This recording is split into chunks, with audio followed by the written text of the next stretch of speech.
Why didn't you get a second term? Well, I don't know. I think as long as Manzo's there, he'll always be re-elected. Because Manzo's been there 30 years, 30 plus years he's been there. So just the name alone will get him re-elected.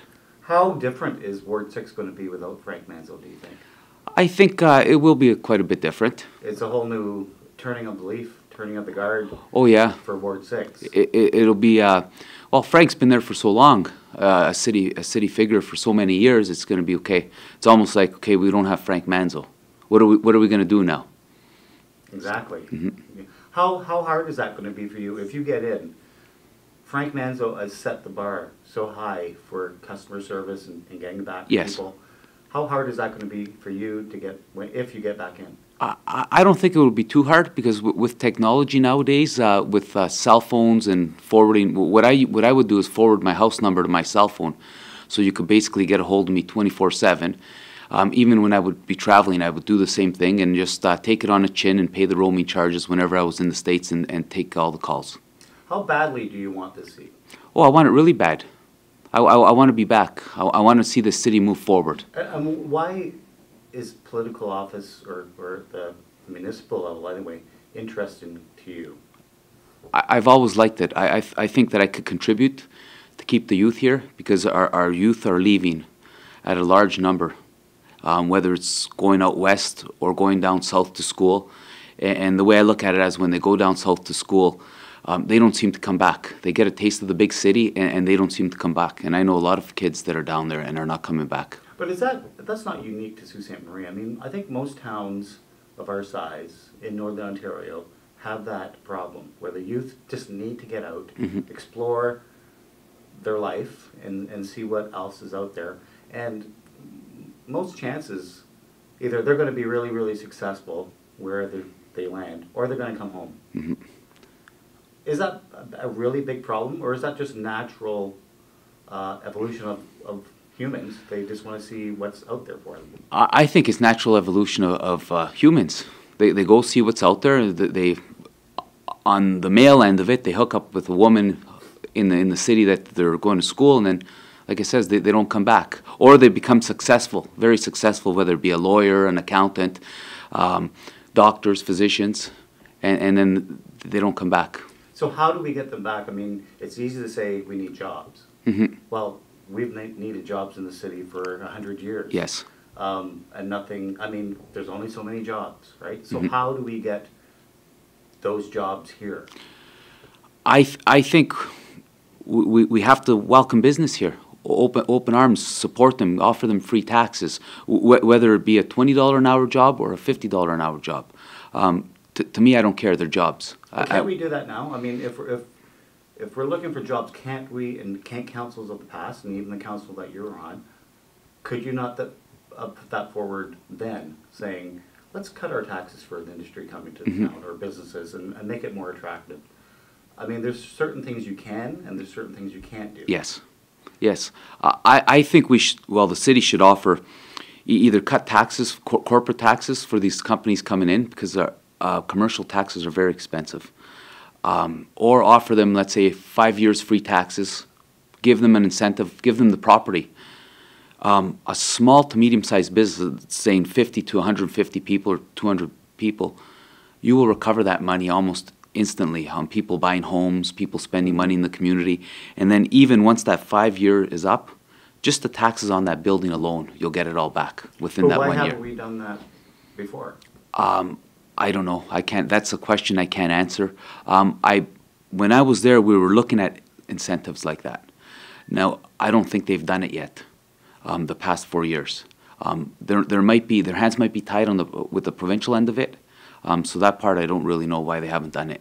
Do you think it's because we're just relying on SR Steel and, you know, that's our gravy train more or less in the city, or is that last century's thinking? Yeah, well, yeah, we've been relying on SR Steel for way too long.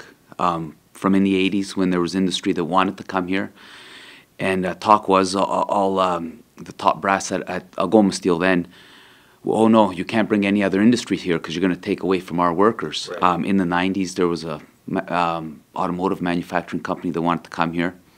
Now, is that for fact? Because I mean, Yes. there's been a rumor Well, going around. yes, They dispelled the rumor saying, no, of course we're going to welcome a... Well, I think what it was we're on the map. Now we're on the map. Okay, let's try Sault Ste. Marie out, or let's try Sudbury out, or whatever, and see what they have to offer. Whether they were going to come here or not, who knows? When I was on council, there was a owner of a dealership in town, very successful person. He was bringing the top brass of that automaker to town to try to do something here, and apparently people downtown blew them off. So, and I supported this guy, what he was doing. He's a very good businessman. Okay. Another support that you've had in the recent years, I'm pretty sure while you were on council, was the Point Louise development. Yes. You're thinking that the council made a bad decision not letting that go. Why is that? Well, city staff recommended this. When I was first elected in 2006, I was invited to the Prince Township Hall. I wasn't sworn in yet. I was invited to Prince Township Hall by Chant Construction then to look at what Mr. Avery was doing, and things looked good. So then, all the process. 2008, I was I went on the conservation board, and another fellow councillor asked a gentleman, the guy that does the site preparation for the Conservation Authority, she asked him, how's it going? And this guy supported this 100%. Like Mr. Avery's engineers and scientists, they're all doing this great job. He had hired a guy from Ottawa, and I don't know the name. Everything's great, everything's falling in place. And they were supporting this. They were supporting this in 2008. And then all of a sudden, apparently one of the guys on the Points Protection Association used to be a colleague of this man. And then all of a sudden he does a complete 180. And it's cost the taxpayer thousands of dollars. It's cost the conservation thousands of dollars. Mr. Avery's scientists, the way I look at it as, they're not going to risk losing their license for anybody. Doesn't matter who it is, whether it be Jeff Avery, myself, or you. So I think that was a bad decision. They have their credibility on the line. Oh, they have to. And I look at it, they should have supported it because staff recommended it, because there isn't any waterfront property. The facts were in the science. I support it because that's going to bring, give or take, $100 million over an X amount of years to the community. But those who were opposed to it, you know, they're concerned about the environment. Mm-hmm. You have to kind of appreciate I do, that. and I do appreciate it. But everybody's arguing on the fact that they're a provincially significant wetland, which they're not.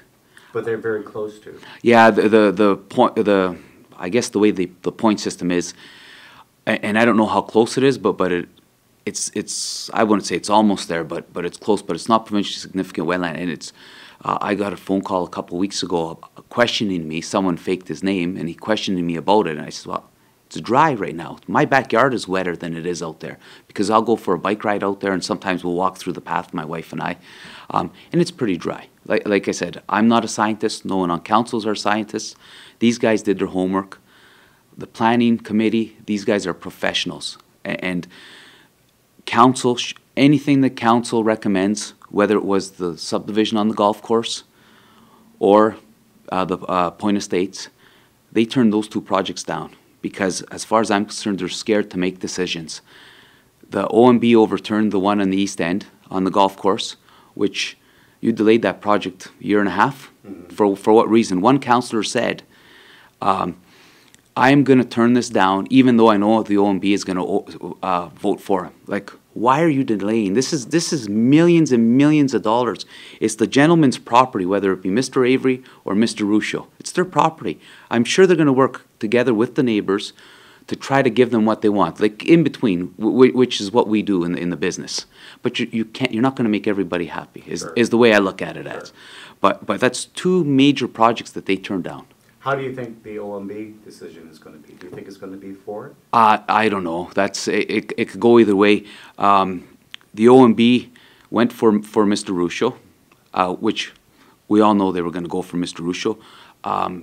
The people by the Core Branch Library took those guys to the OMB, which the OMB overturned it, but that delayed that project a year and a half. Mm-hmm. and that building. think And I'm not knocking the neighbors, but you know, there's got to be a place where we have to meet. And like I said, I'm going through it right now with some land that a partner of mine and I own in behind No Frills. We're trying to do what we can with all the neighbors to make them happy, which most of them are pretty good. They're working with us. We've even asked them all, why don't you help us with developing the land, where we should situate some buildings. But you have your 3 or 4 that are dead set against it, and you're not going to make them happy. But most of them have been very, very good and patient with us. As for the Points Estates, I don't know. I know the decisions from the Conservation Authority that we made on the Conservation Authority and a few other decisions. Apparently, the guy from the OMB says, no, those decisions have been made. So I guess there's different facts that they're going to argue on. Moving forward, I think one of the biggest news stories coming out of the Sioux is that Port Harbor. It's going to have a huge impact on Ward 6. Yes. If that goes through the way they think it's going to go through and create 1,800 to 2,000 jobs, how different is Ward 6 going to be in 10, 20 years? Oh, Ward 6, I think it's going to be the whole city. There's going to be an increase in housing, apartment buildings, possibly some more restaurants or stores locating within the ward. Would you see urban sprawl too? I mean, you're going to see subdivisions maybe pop up just as they were when the steel plant started, and everyone started building their homes around the steel plant. So they could walk. That was why, from what I was told, and a lot of the immigrants back in the day, whether it be Albert Street, Bayview, they would live close to the steel plant so they could walk back and forth to work. Yeah. Yeah, and everyone wants to be close to where they work. Oh yeah. So can you see Ward 6 almost becoming like an East End? You know, subdivision after subdivision. Oh yeah, oh yeah, and there is a lot of farmland that people aren't using right now that I think could be developed into subdivisions, which I think is good. I will welcome these people with open arms. And like I said the other night at the debate is, this was something that's been in the making for years. And I have to credit the late Mayor John, who was a pioneer to bring this here. Him and his group of people, the committees, the multimodal committee, and that, you know, it wasn't just Mayor John, but it was all those people. Sure. And I forgot most of their names, but I still see them around. It's these guys. Now whether we know we're not going to get the airplanes to come in, but okay, the ships. We're going to start with shipping. Now I think it'll have a domino effect to the rail cars, which is a very, very efficient way to ship goods, is what they do in Europe, and trucking. So I think it's going to be good for everybody, not just the people of Ward 6. So do you see Ward 6 becoming almost like the big ward in the next 10 years? Oh yeah, because there's nowhere else to develop in the city unless we move everything north. Right. We have quite a bit of industrial land there. I think it's going to, like you said, you're going to have a lot of subdivisions popping up. I would say from Carpin Beach Road east. You're going to see that. Now, how is that going to change life in Ward 6 for you? Because you live in Ward 6. Oh, yeah. It'll be busier. But it's progress. Yes, it is. It's and like I said, I can't wait till they start digging it. Yeah. Whether you're on council or not. Oh yeah, it's good for everybody, for our children, anyone that's got young children, for the local businesses in town, the developers in town. It's going to be good for everyone. We're in the last leg of the campaign. What are you going to do in these last couple of days to make sure that people checkmark Ozzie Grandinetti? Keep knocking on their doors. Go around twice in some of the neighborhoods, which I have been doing, because sometimes I don't knock on doors in the dark. It's just there's a lot of seniors in the city, and I was told from past councillors and people at City Hall, you do not knock on the doors at night because you're not going to open a door. Somebody walking by, usually someone looks out the window, okay, whose car's in my driveway, right? Well, there's not a car, they don't answer, and it's happened. So I go during the day. I try to catch that last hour of daylight after supper. So I'm just going to keep working hard till right till the 27th. And what are you hearing mostly at the door? What are you hearing from people? I'm hearing good things. I even from the councillors there, the one councillor, he's hearing a lot of good things. But it's just like in 2010, they had me in there, but until the 27th. The 27th is what counts. Yeah. What people say is hearsay. So. Okay. Well, good luck, Ozzie. Thank you very much. I appreciate it. Thank you.